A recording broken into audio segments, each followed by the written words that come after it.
Have you ever felt completely invisible in a conversation? You're talking, but no one seems to be listening.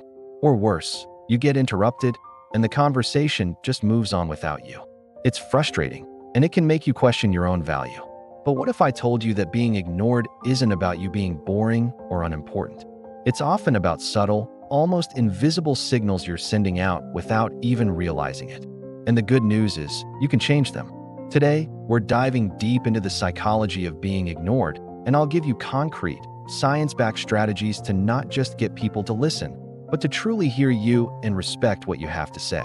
By the end of this video, you'll have a toolkit of simple behavioral shifts that will completely transform how you show up in every social situation.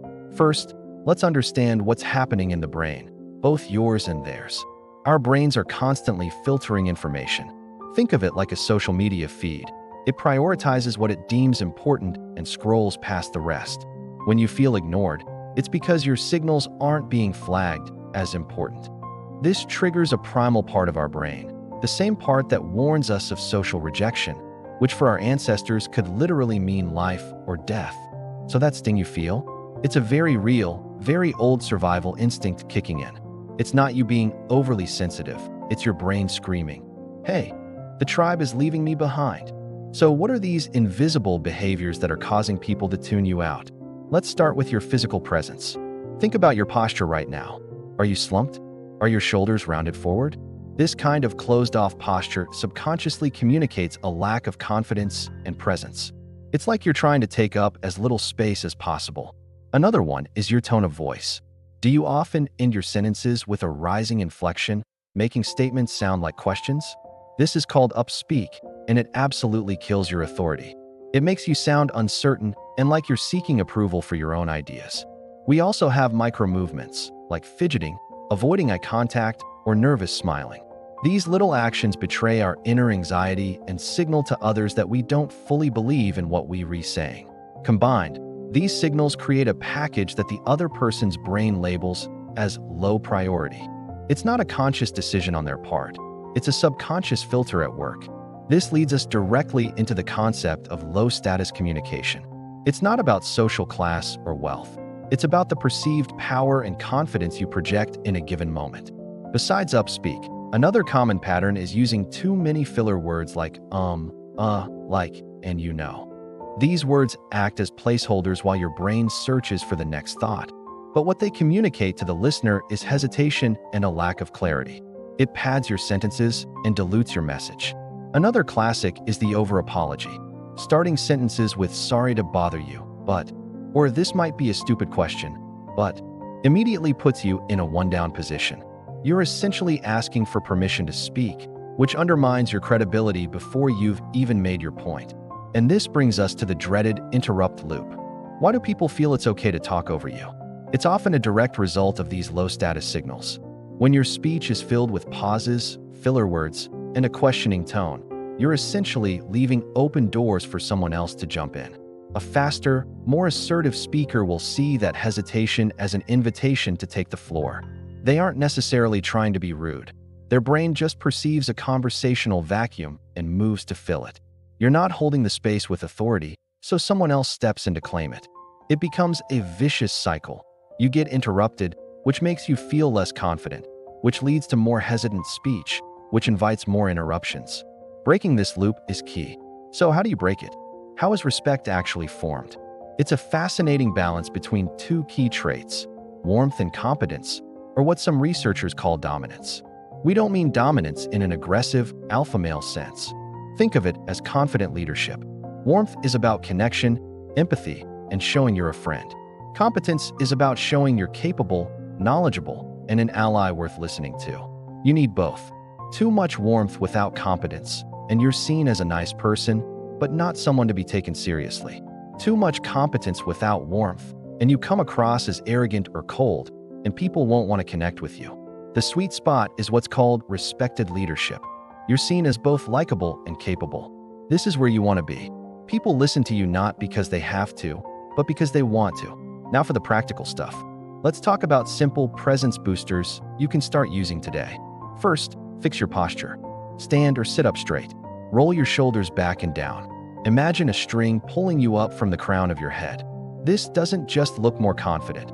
It actually sends signals to your own brain to feel more confident, a concept known as embodiment. Next, your eye contact. Don't stare someone down, but aim to hold eye contact for about 4 to 5 seconds at a time while you're talking. When you're listening, you can hold it for longer. A great trick is to look at the bridge of their nose if direct eye contact feels too intense. It gives the same effect. Finally, and this is a huge one, slow down your pace of speech. People who are perceived as authoritative and confident tend to speak more slowly and deliberately.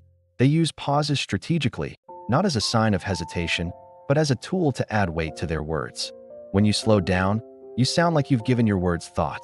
You project calmness and control. It forces people to lean in and listen, rather than trying to rush ahead of you. Ready for some simple behavioral shifts that will instantly make people pay more attention? The first is the power of the pause. Before you answer a question or make an important point, take a deliberate 2-second pause. This does 2 things.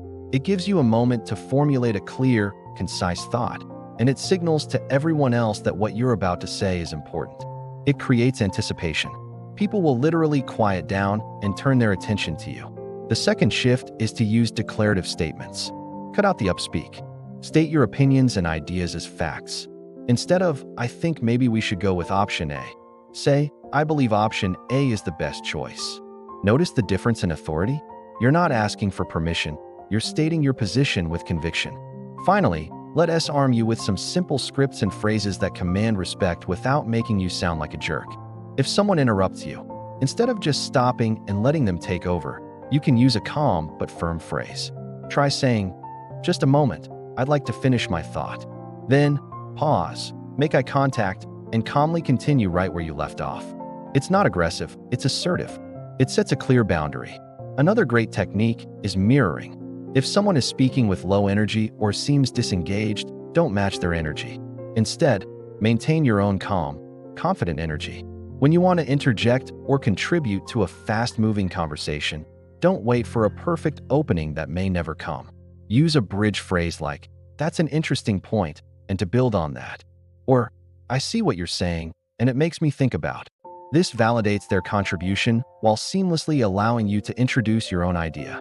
It's a collaborative way to claim your space in the conversation. Putting it all together, being heard and respected is a skill, not an innate trait. It's about being conscious of the subtle signals you send through your body language, your tone of voice, and your word choice. It starts with embodying confidence through your posture and slowing down your speech.